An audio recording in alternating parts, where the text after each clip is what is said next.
Alright guys, so this is what we're working with today. I already opened it up. But as you can see, we got some Flex Z's.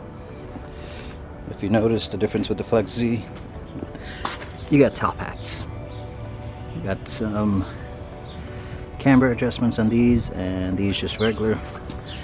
And they are adjustable. Dampening. Your knuckle buster, wrench adapters, and everything. See it now. It's cool, that's an actual badge. Right, some instructions. Lovely. It's written in Japanese. Yeah. Check that. What is this? Warranty. Alright, check that too. Now, this is what you'll use to adjust the dampening. Little Allen key looking thing. So, this is what the inside of a brand new WRX looks like. Looks pretty simple. This right here is just a clip. Let's see if we can focus. Yeah, just a clip. 2 bolts. Oh, I love when there's no rust or dirt or anything stuck in them. Those 2. That's it for down here. Oh yeah, brake line. Looks like a 12. And then up top, 1, 2, a bunch of shit in here. Yeah. And 3. That's it for this side. So what I didn't mention was, I don't remember if it's the top or the bottom. One of these are your camber adjustment bolts. So what I like to do, you're gonna need an alignment, and I'm gonna get alignment afterwards. I just like to mark it so I can try to put the screw back, the bolt back where it originally was, to try to help a little bit until I get it aligned. So, quick tip. You don't want to take these completely off because I don't want them falling on me. There it is. I just put that there to hold that up. I don't like when it's putting too much weight in the axle. But yeah, it's out. Very simple, very quick. Alright guys, so here's a comparison of the 2. Here's your stock. Let's get this lined up. There's the new front. Big difference.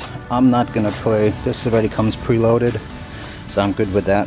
I'm not gonna play with the height. I'm gonna keep the height the way it is, because the funny thing with coilovers,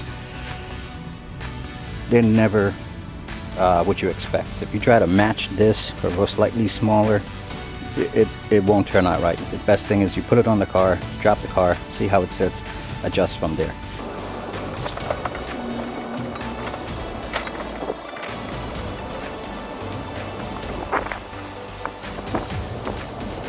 Right in from the top, camber needs to go left and right. Then just catch the top while we come down here and line this up. So spin this around to face this way. Here's where your brake line's gonna go on this side, and this ABS on this side. Now, if you don't have someone to help you, you're gonna want to get a jack on here to bring this up, so you can get this in and line it up. So I hear Subaru pulling in. I can only mean my helper's here. There he is.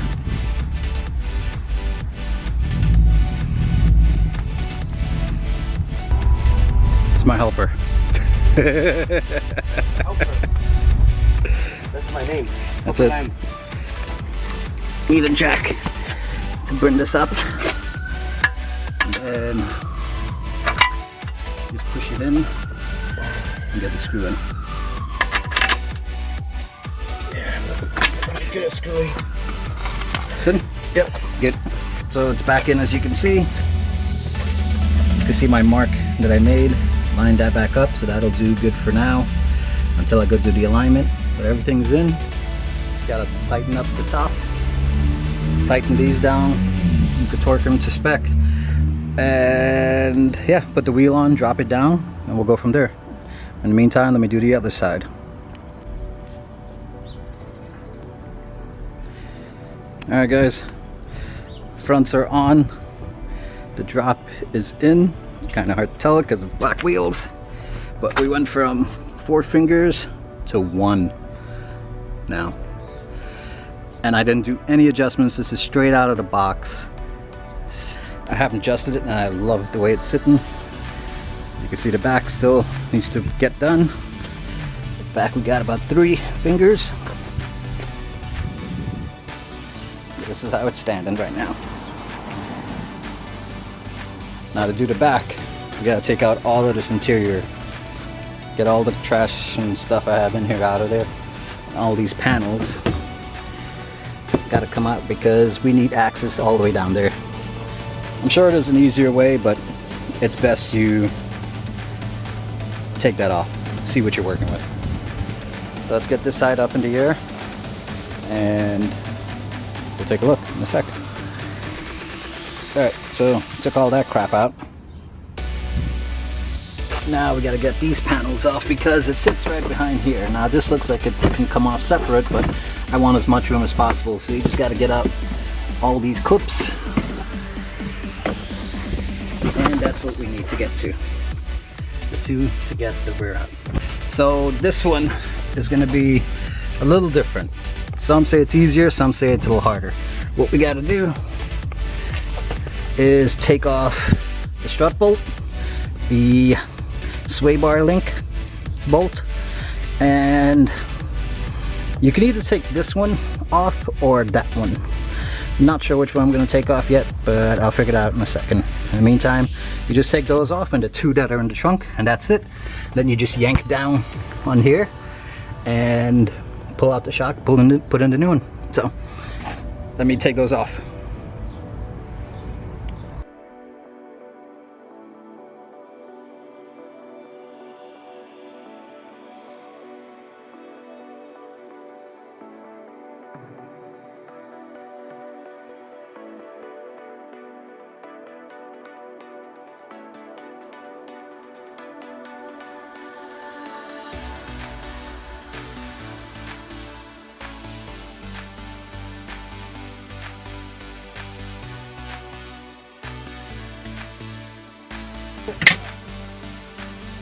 Just like that. You still see the metal.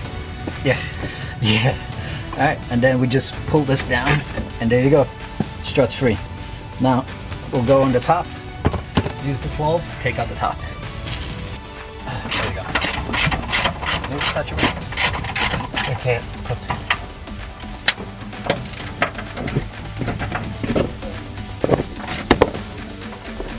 The 2 bolts up here are out.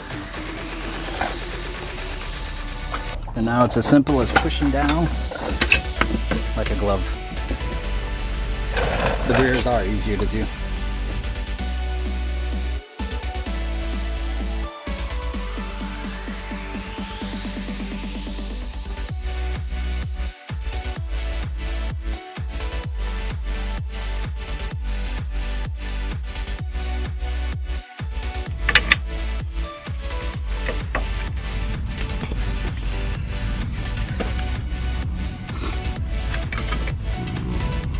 See. Right there. Okay, that's in. That's it. That battery died, so we got everything back on. Let's take a look. Now keep in mind, this still needs to settle, but this is looking exactly how I want it to. So, front. Oh yeah, 1 finger now. Back, 1 finger.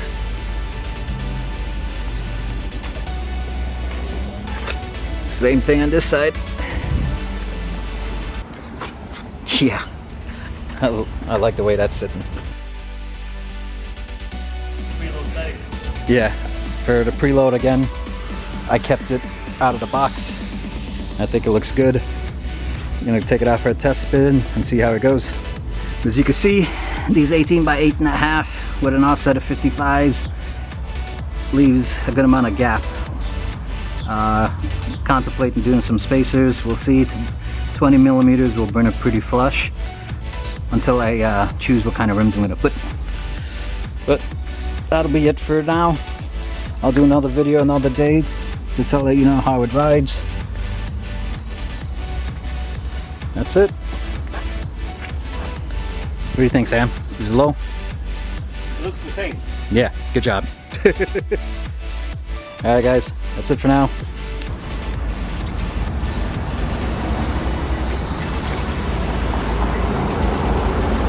Nope. Slow, slow, slow. Yep. Clear.